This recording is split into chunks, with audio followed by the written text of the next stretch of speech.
Quel est le plus grand des commandements ? Jésus lui répondit, « Tu aimeras le Seigneur ton Dieu de tout ton cœur, de toute ton âme et de tout ton esprit. » Mes frères bien-aimés, c'est encore cette parole du Christ que la liturgie nous présente en ce début d'année scolaire, pourtant à peine quelques semaines après l'avoir entendue déjà dans la parabole du bon Samaritain. C'était pendant l'été, peut-être est-ce déjà oublié. Mais en ce début d'année, eh bien, l'Église nous permet de réécouter ce commandement que nous connaissons tous, qui résonne à nos oreilles depuis que nous sommes petits et que nous avons sans doute appris consciencieusement au catéchisme. Mais parce que tout le monde n'a peut-être pas eu de catéchisme, et peut-être parce que le catéchisme est un peu loin, eh bien, il faut pouvoir le méditer un peu plus profondément. On le dit, on le répète, mais finalement, est-ce qu'on sait exactement ce que ça veut dire ? Qu'est-ce qui se cache notamment derrière ce « de tout ton cœur, de toute ton âme et de tout ton esprit » ? Arrêtons-nous quelques instants, en ce dimanche, sur ce grand commandement de l'amour de Dieu, le principal, le seul qui compte. Et d'abord sur le fait que ce soit un commandement. Est-ce qu'il n'y a pas une contradiction quand on y pense ? Peut-on commander d'aimer ? Peut-on imaginer, c'est ce que je disais aux enfants, un jeune homme qui, après avoir pris les formes, autour d'un petit apéritif bien sympathique, qui va faire sa demande en mariage de cette manière-là. « Voici mon commandement, aime-moi, marie-toi avec moi. » Je pense que le résultat serait au mieux que la jeune fille tournerait le dos, au pire, une paire de claques. Si nous pensons que le commandement du Christ d'aimer Dieu est une contrainte, alors oui, évidemment, il y aurait contradiction, parce que c'est toute la beauté de l'amour, c'est de nous proposer de l'aimer en retour. Dieu nous aime et il nous propose librement de l'aimer en retour. Proposer, mais pas imposer, et il faut un choix libre de notre part, une décision de l'aimer, cette décision qui vient du plus profond de notre être, de ce qui nous appartient en propre, ce « je » qui peut dire « oui, je décide, je veux ». Alors, là, il y aurait contradiction. Mais si on comprend le commandement comme le rappel de ce pourquoi nous sommes faits au plus profond de notre cœur, ce vers quoi est orienté profondément justement ce « je », alors il n'y a pas de contradiction. C'est un commandement parce que aimer Dieu, c'est la condition sine qua non de notre vrai bonheur. Dieu nous a composé, construit, créé, modelé de cette manière-là, fait pour aimer et l'aimer lui seul, par-dessus toute chose. Quand il nous demande de l'aimer, il nous rappelle tout simplement que nous sommes faits pour ça et que toute autre voie est une voie à sens unique. Notre ADN, c'est d'aimer et d'aimer Dieu de tout notre cœur. Parce qu'il est à l'origine de notre vie et il est le but de notre vie.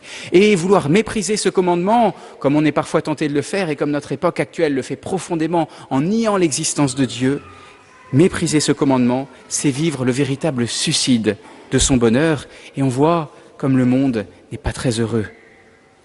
En nous commandant de l'aimer, mes frères bien-aimés, Dieu ne nous impose pas un fardeau épouvantable, une obligation de plus, mais il nous rappelle les exigences de notre cœur, exigences qui nous conduisent au vrai bonheur.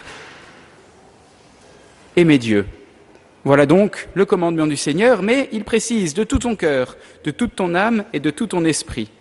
Alors qu'est-ce que nous révèle cette triple caractéristique ? Jésus aurait pu dire, et Dieu aurait pu révéler dès l'Ancien Testament, tu aimeras le Seigneur ton Dieu. Point, il est l'unique. Mais il dit de tout ton cœur, de toute ton âme et de tout ton esprit.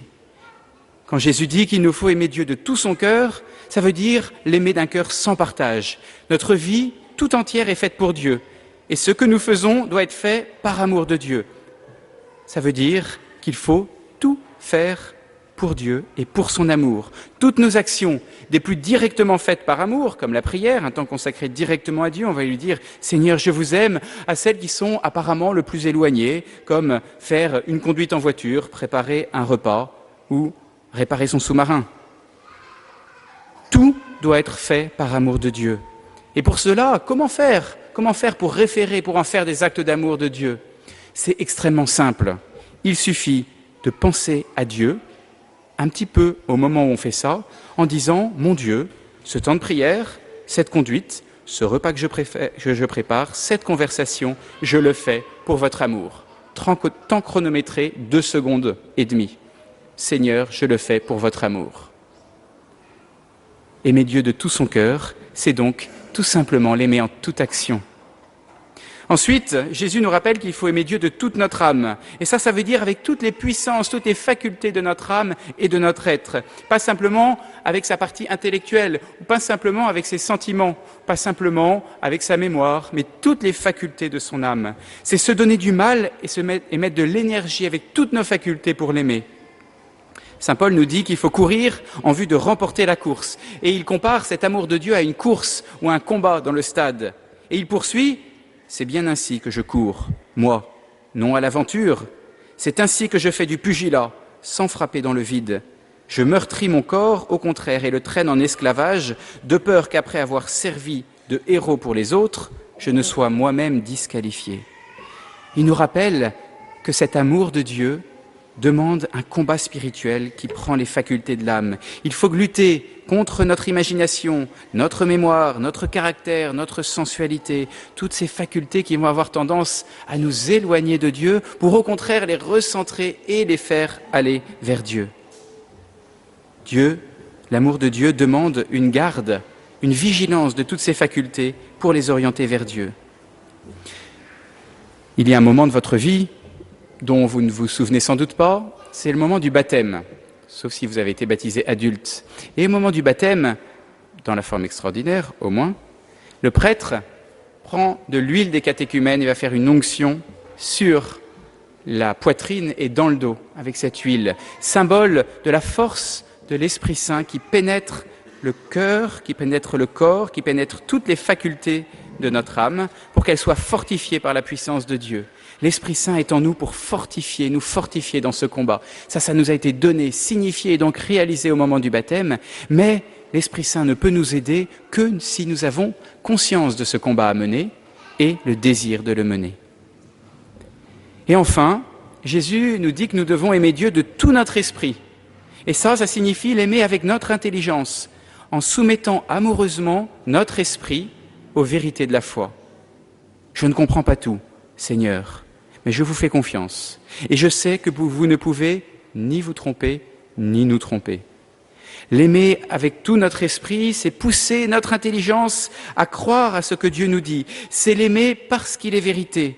Et en nous demandant de l'aimer de tout notre esprit, Dieu nous rappelle que l'amour doit faire confiance en sa parole. Mon Dieu, je ne comprends pas cette maladie qui touche un de mes proches ou qui me touche. Je ne comprends pas tel commandement que me rappelle l'Église, mais amoureusement, je soumets mon intelligence, mon esprit. Je vous aime de tout mon esprit.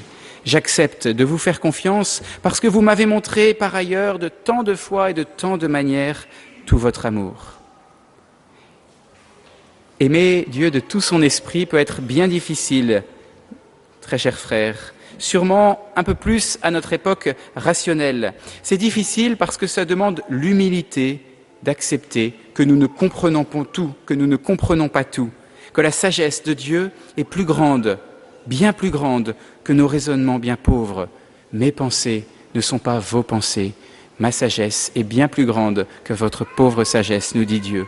Pour accepter ça, il faut une dose d'humilité, une grande dose d'humilité, que notre époque n'a plus et que nous devons avoir. Accepter que l'amour de Dieu nous pousse à affirmer la vérité, cette vérité sur Dieu que nous ne comprenons pas complètement.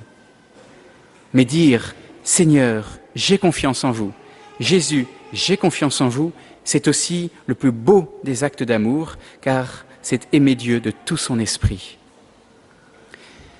Mes frères bien-aimés, aimer Dieu de tout son cœur, de toute son âme, de tout son esprit, c'est le plus grand commandement du Seigneur, donné dès l'enseignement et rappelé par le Christ dans le Nouveau Testament, nous venons d'entendre aujourd'hui. Sachons le voir non comme une contrainte pénible, un fardeau abominable, imposé à nos épaules par un Dieu qui voudrait nous accabler, mais sachons le voir au contraire comme le rappel du vrai chemin du bonheur, rappel fait par Dieu, ce Dieu qui nous aime tant et qui veut en retour être aimé. Amen. Au nom du Père et du Fils et du Saint-Esprit. Amen.